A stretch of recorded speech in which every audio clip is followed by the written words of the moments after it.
14 days kang tiniis ang kanin, hindi ko talaga pinakain. Pero dahil sa dinakdakan nila dito, nasira ang lahat. Naku, sobrang sarap. As in.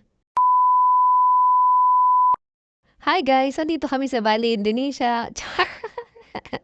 Char-char lang, nandito pa rin kami sa Baguio at may bago nga kainan dito na napakaganda ang setup sa labas man o sa loob ng restaurant. Susubukan nga namin. May mga nagtatanong nga sa akin kung saan na naman ako lumarga kanina dahil nga na-post ko na nga itong mga pictures namin nung kumain kami dito. Dito lang nga ito sa may Upper Bonifacio, sa lagpas lang ang dating school namin. Hello, alma mater! Dito rin talaga ako nag-aral ng college noon, dito sa Center College. Proud na proud yarn. Dire-diretso nga lang muna to pataas at huwag na huwag kang papasok sa may sumulong street kasi nga mag-iiba na yung way doon. Diretso ka nga lang pataas at nakikita mo nga yung kanilang tarpaulin at maliit na kubo sa harapan. Yun na yun, pasok ka lang. Kung may sarili ka ang sasakyan, pwede mo na nga ituloy-tuloy lang at medyo maluwag naman yung parking sa loob. Kasyang-kasya siguro mga 10 sasakyan rito. Alam mo na. Oo, nandito kami sa may Abong Bayrakititas dito sa may Upper Bonifacio. Oh, 'di ba? Pak na pak ang lugar. Bungad pa na kay sob na sob ka na talaga sa tanawin. Tapos mahangin pa. Siguradong masarap ang kumain rito at mag-dine-in dito sa may labas. Tapos kung ikaw yung kagaya kong mahina sa mga gamit na kahoy kasi nga lalo na ako Team Puti, Team Brown lang din talaga ako. Naku, ang ganda talaga ng pagkakasetup nila rito. Pwede ka rin naman kumain dito sa loob kapag ka medyo lamigin ka. Maganda rin naman siya dito sa loob. Kaya lang nga kasi mas feel namin dito sa labas kasi nga maraming halaman.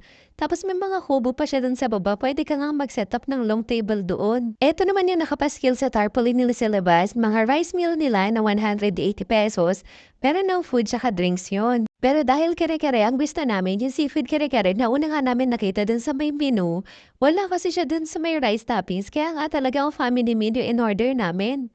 After mo mag-order ay bibigyan ka nila ng water tapos complimentary chips. Yung parang sa, ano ba yun, choking, nachichirap, tapos suka. Yung suka nila napakasarap. Nag-order na nga rin kami na iba-iba naming drinks para nga matikman namin lahat. Sa akin nga ay sagot ko laman, kay ma'am naman ay lemongrass, tapos dun naman kay Red ay cucumber lemonade. Dahil nga talaga namang nagtatatakbo ka rin ng nagpa-picture at kumuha. Hinantay ko talagang ma-pretty ang picture ko tapos nagmadali akong humabol sa sasakyan. Kaya nga gutom na gutom ang lola niyo eh. Agad-agad ko nga inubos yung sagot ko laman. Kaya nga mali pala na inuna ko yung sagot ko laman kasi nang dumating yung mga ulam, naku, parang wala nang paglalagyan. Pero siyempre, kala ko lang yun na hindi na ako gutom.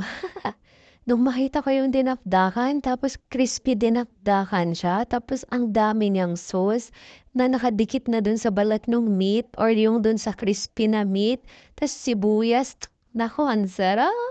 Tapos katabi pa yung fried chicken na talaga namang crispy-crispy din yung balat tapos juicy-juicy yung laman kahit tinitignan ko pa lang ay nasasarapan na talaga ako. Gusto ko nang kainin.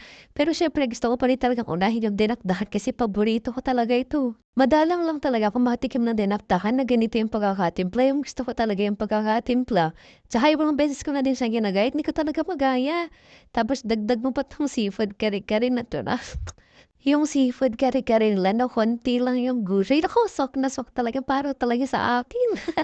Meron siya isang crab tapos parang 6 or 7 na hipon na medyo malalaki. Tapos meron siyang liempo na crispy. Tapos tahong.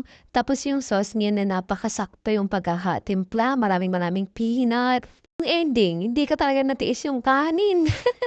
Kumuha talaga ako ng parang guilty-guilty nga ako ngayon kasi 14 days talaga straight pero talagang hindi ko natiis dito sa abong. Kumuha ako ng parang 6 na kutsarang kanin tas talagang match kasi siya dun sa tinaptakan tas yung sabaw ng kare-kare. Mas try talaga 'tong ano na 'to, bagong restaurant na 'to. Para sa'kin kasi bago siya kasi noon nag-aaral ako dito parang dormitory lang ata ito noon, eh.